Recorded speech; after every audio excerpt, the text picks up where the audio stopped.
Now we return to local news with Angela.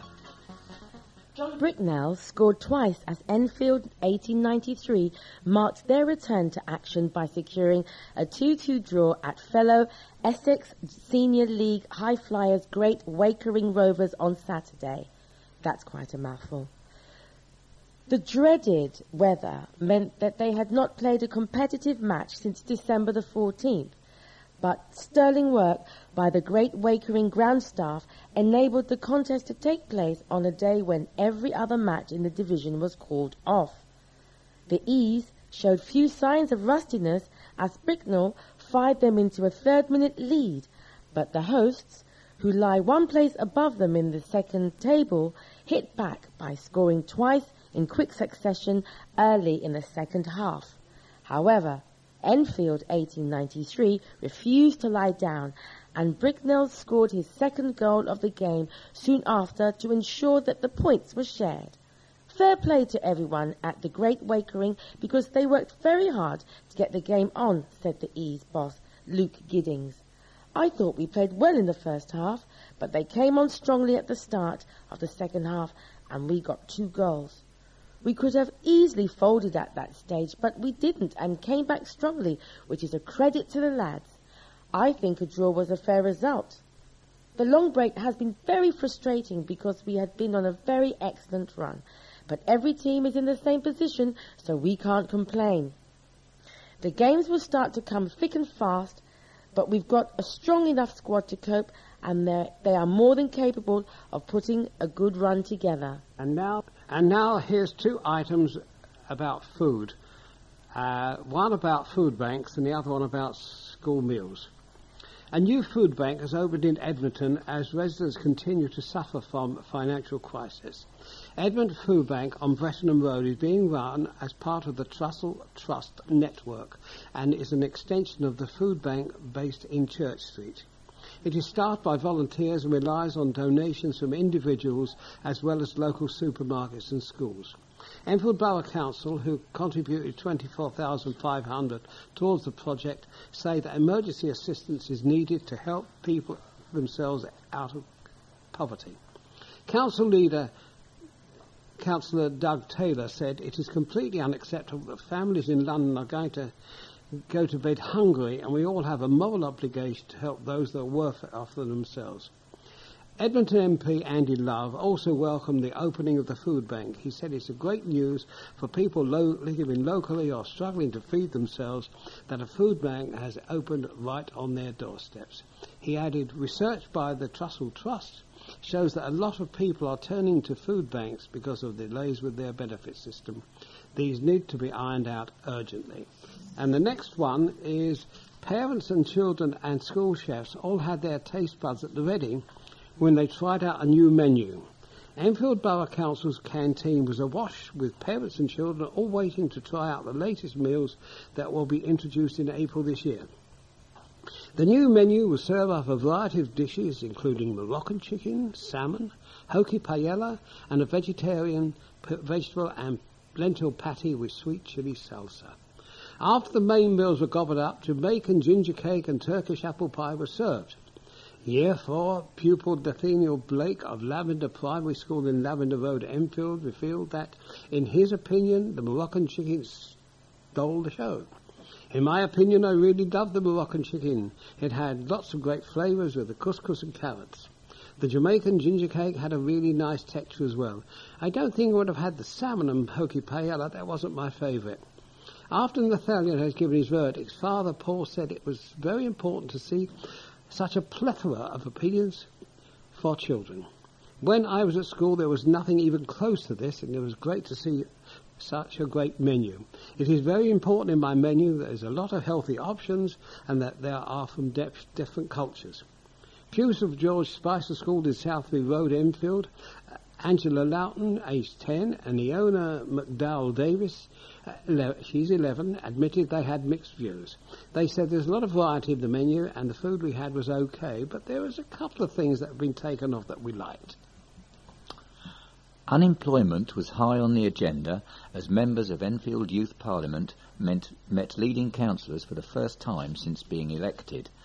At an informal lunch hosted by Deputy Council Leader Achilles Georgiou at the Civic Centre in Silver Street, Enfield last week, the group of secondary school pupils met Andrew Stafford, Cabinet Member for Finance and Resources, Aoife Orhan, Cabinet Member for Children and Young People, and Del Goddard, Cabinet Member for Business and Regeneration, as well as senior council officers.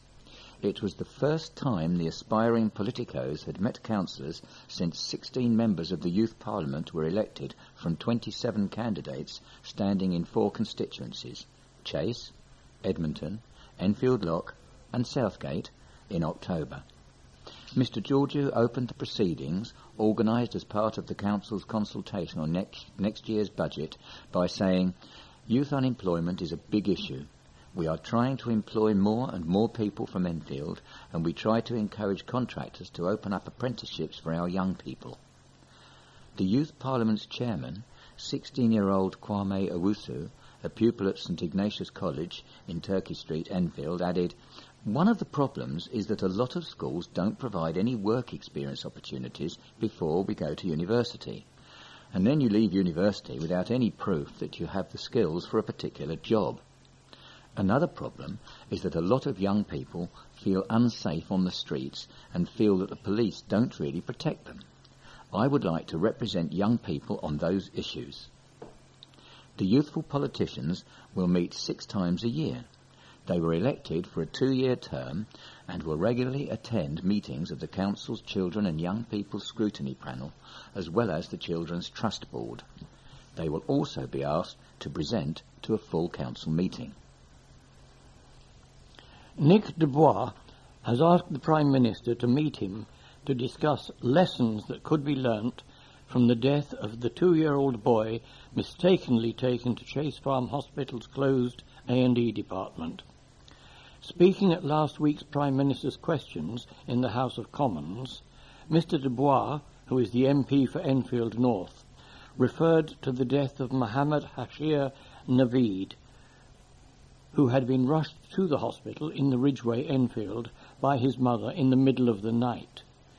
The toddler suffered a cardiac arrest and was taken by ambulance to North Middlesex University Hospital in Stirling Way, Edmonton. He was pronounced dead at 4 a.m.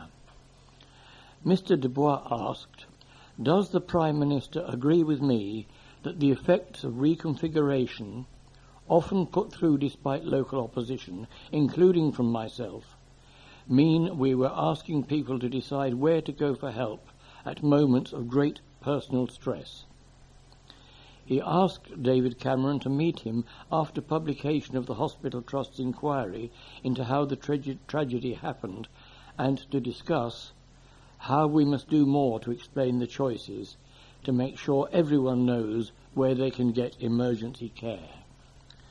The Prime Minister pledged that he absolutely would, and added, "Anyone who has taken a desperately ill child to hospital in the middle of the night when their child is at risk knows what an incredibly desperate time it can be." Mr Cameron added that he would be asking Health Secretary Jeremy Hunt to discuss the findings of the investigation with him.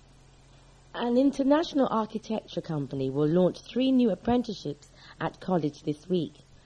John McCasland and partners JMP are unveiling the training scheme at the College of Haringey, Enfield and North East London tomorrow. The company, which developed King's Cross Station and the Roundhouse in Camden, will offer 2 apprenticeships in design and 1 in business administration. JMP will also be offering weekly day-release work experience placements within its accounts department. Jane O'Neill, interim principal and chief executive at the college, said, "Apprenticeships are great for young people because they are able to earn a weekly wage and gain important qualifications at the same time.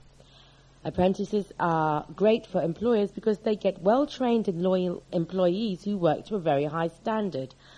I would encourage any young person who is not currently on a course to come along to the fair and find out which of our apprenticeships is best for them."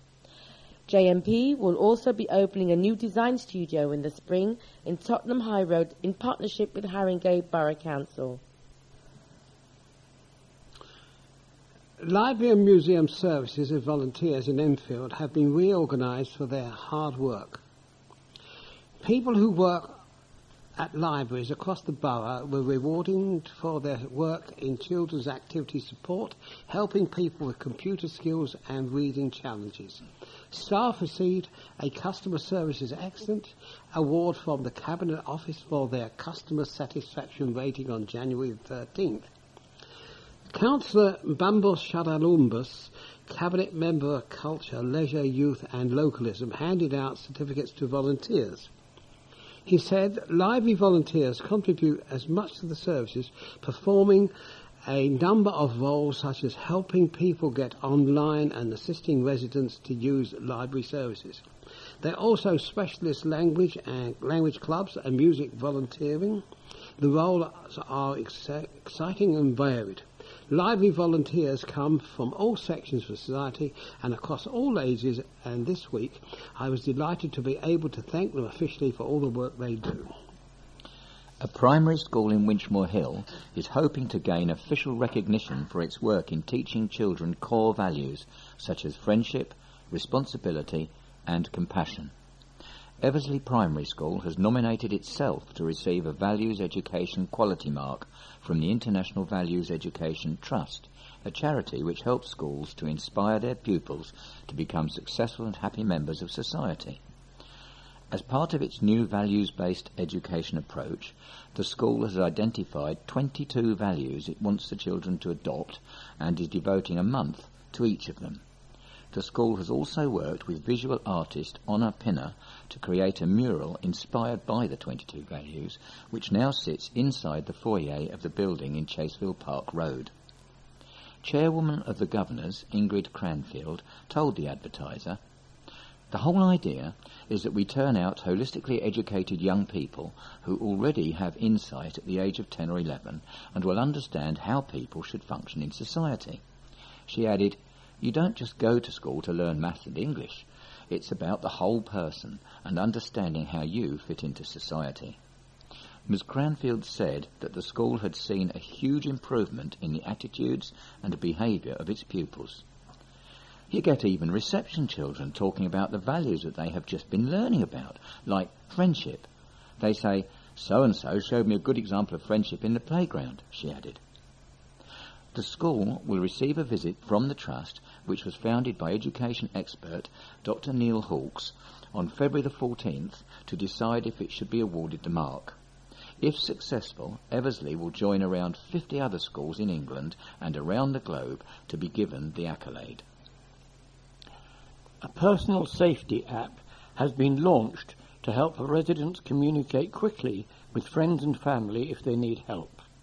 The Tappit application is a joint venture by Enfield Council and Southwark Council in South London, with £60,000 funding from the Mayor of London's Office for Policing and Crime.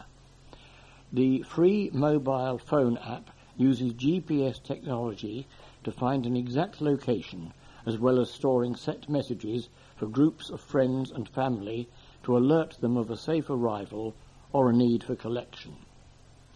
Enfield Council Cabinet Member for Community Wellbeing, Christine Hamilton, said, "Tappit not only helps keep people safe, but it will also help them feel safe as well. This clever app means you will know whether your loved ones are safe or if they feel threatened and need to be collected.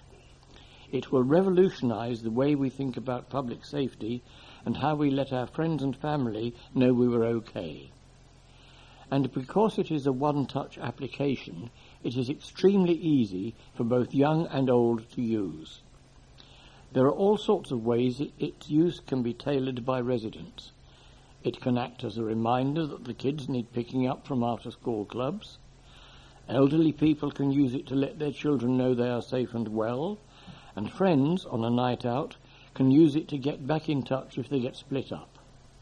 The possibilities are endless and limited only by the user's imagination.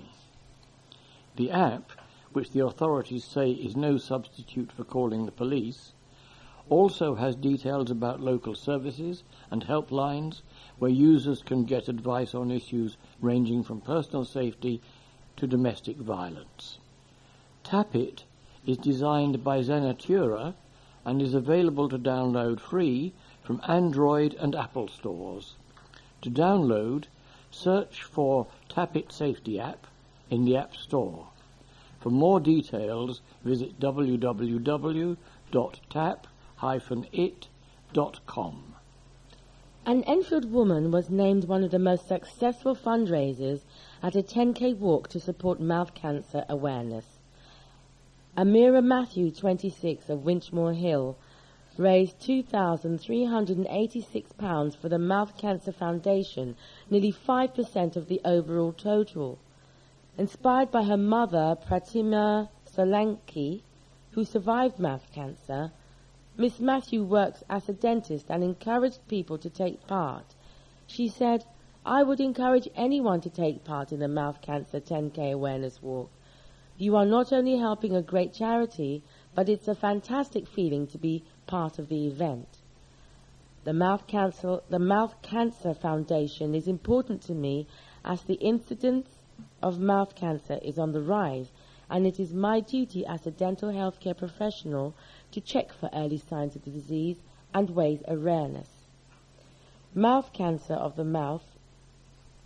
Founder of the Mouth Cancer Foundation, Dr. Vinu Joshi, said, "The Mouth Cancer 10K awareness walk was once again a great success for the charity. The profit from the walk, after costs, will be ploughed into our latest initiative, the Mouth Cancer Screening Accreditation Scheme. As a result of her fundraising, Miss Matthew has won a course of 3 facial massages with therapy practice Roma Gordon. Nature Trail Signs, English classes for Bangladeshi communities and money for an internet radio station are among community projects in the borough given more than £60,000 this month. Enfield Borough Council has granted funding to 14 projects as part of the Enfield Residents Priority Fund, ERPF. The projects include provision of a refuse freighter in Bowes to collect bulky waste items, installation of nature trail signs in Trent Park, installation of CCTV in Ponders End, provision of English and maths classes for Bangladeshi communities in Ponders End, gifts for friends and employment opportunity for residents with learning difficulties, funding to set up an internet radio station at Montague Hub, Edmonton Eagles Boxing Club to provide boxing and sports sessions for local families, alligating in Turkey Street, support for an arts trail and studio open in Winchmore Hill and Southgate. Councillor Bambosh Adolumbus, Enfield Council Committee Member for Culture, Leisure, Youth and Localism, said, 2014 has begun with a whole new raft of fantastic Enfield Residents Priority Fund projects. The fund continues to go from strength to strength. Our last meeting confirmed that £64,985 worth of projects are going to go ahead and be funded thanks to the continuous success of the ERPF. The total now granted by the fund in the last year is now £1.4 million. A school worked with a designer to investigate where flying bombs fell on Enfield during the Second World War. Chase Community School in Churchby Lane, Enfield, teamed up with artist Joe Robinson to find out about the German missiles that landed in the area. By exploring archives and visiting museums, pupils discovered 67 known bombs that hit Enfield in 1944 and 1945. Of these, 41 were V1 flying bombs, otherwise known as the Doodlebug, and 26 were V2 ballistic missiles, the world's first long-range missile. More than 100 people were killed and hundreds more wounded. The Terror from the Sky project, funded by the Heritage Lottery Fund, will be on display at 40 Hall Farm in 40 Hill, Enfield, on Sunday, February the 26th, together with a fire sculpture recreating the horror of the attacks. Mr. Robinson said not much was known about this fascinating period in Enfield. He explained, "Investigating this topic really gives you a shock in terms of discovering the destruction done in Enfield. It shows how Enfield really was at the sharp end of the war. Working with the children really showed that this topic can be a fascinating way to engage young people in learning about their community. We discovered that Enfield was one of the most targeted boroughs in the capital, and that is no coincidence, as lots of weapons were made here. It's obvious to me now, when I look at streets where bombs have landed, that some of the houses look completely different. It's been fascinating. Mr. Robinson created a map of all the bombs that landed in Enfield. One student said, "It showed me how I could go and research things, and it was interesting to see the bomb maps." Others, like me, had not even known that Enfield had been bombed. To see a map of where the bombs landed across the borough, visit www.enfieldindependent.co.uk. Children watched an emotive one-woman play about a Holocaust victim to commemorate Holocaust Memorial Day. About 120 pupils packed into the Dugdale Centre in London Road, Enfield Town, to witness the play based on the diaries and letters of Esther Hilson, known as Etty. Actress Susan Stein told the story of a young Jewish student from Amsterdam sent to work at Westerbork transit camp before she was eventually taken to the Auschwitz concentration camp in Poland, where she died in November 1943. Following the play, pupils from St Anne's, Highlands and Enfield County schools were able to ask Mrs Stein about how she played the role. She said, "When I first started reading her work, I thought how into herself she was. But after a while, I didn't want to let go of her. I had never had that with the book, and I have stayed with her. It is great to be with her. It was very emotional today. I am not sure why. It can be different each time." Members of Enfield Borough Council and community leaders also saw the play during a special presentation that evening. Councillor Derek Levy said, "What the writing of Esther Hilson and what you heard today promotes, issues such as social justice and challenges prejudice, things which are very common today. I want to thank Susan very much for a very emotive performance and for coming to Enfield. The play provides such powerful, thought-provoking insights into how someone comes to terms with the human capacity for good and evil. I certainly found it very moving and evocative, and I was gripped by every word."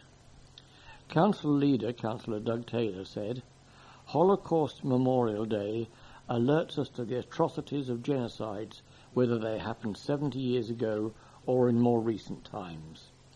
It is a sharp reminder that the violent extremes that produce such human disasters, and among the chaos, brave people have recorded their experiences and told the world the truth.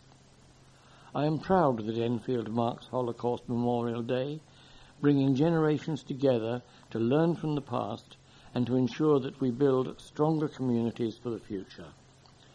Visitors to the Dugdale Centre were also able to see an exhibition of paintings by Moishe Galilee, a Holocaust survivor living in Enfield. The display ends on February the 17th. And now an article about the Deaf Area Forum. A group that helps people who are deaf or have a hearing impairment is helping fit special fire alarms in their homes. The Deaf Area Forum has raised awareness of how deaf people can be alerted to fires in their homes. Since hosting a presentation last November with London Fire Brigade, it has had 12 new referrals for special fire alarms. The alarms use signals other than sound and will be fitted by a fire officer who has been trained in signing. Councillor Achilles Georgiou, Deputy Leader of Enfield Borough Council, said, "The Deaf Area Forum was a huge success and shows a real appetite for special meetings which cater for the deaf community. The presentation by the London Fire Brigade on fire safety for those who are deaf or have hearing impairment was particularly useful, and I'm delighted to see that it has resulted in so many people getting free bespoke fire alarms fitted in their homes. We are looking into doing more of these special area forums in the future, as we are always looking into new ways to get more people involved in the democratic process. And now for you rugby followers, here's a couple of rugby items. Rugby Union. Saracens booked their place in the semi-finals of the LV Cup with a match to spare by romping to a 41-8 victory at home to Newcastle on Sunday.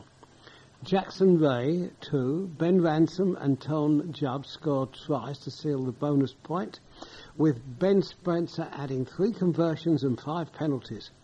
In the first half we lacked a bit of execution, but we were much better in the second half, said forwards coach Alex Anderson. It was just a case of maintaining these levels of intensity and energy to get out our just rewards, and this we did. Saracens go to Northampton in the same competition on Saturday at 3 o'clock, with a winning guaranteed at home semi-final. Rugby Union. Edward Ignatius crashed to their heaviest defeat of the season on Saturday as they were beaten 50-15 at table-topping Ipswich in London at the London Division 2 North East. After a promising start for Ignatius, which saw Andy Roper score a converted try after just 4 minutes, the host took control for the remainder of the first half and ran in 5 tries to open up a 29-10 lead. The second half continued in similar fashion. The visitors claimed a pushover score through Luke Ellis, but Ipswich remained the dominant side and they ran in 3 more tries to consolidate their place at the top of the league. Enfield Ignatius' next league match is against Stowmarket on February 8th. We have now reached the end of our programme for this week. Thank you for listening. So, from the team of John, Eddie, Angela, and the other John, and on the controls, it's goodbye. Goodbye. goodbye.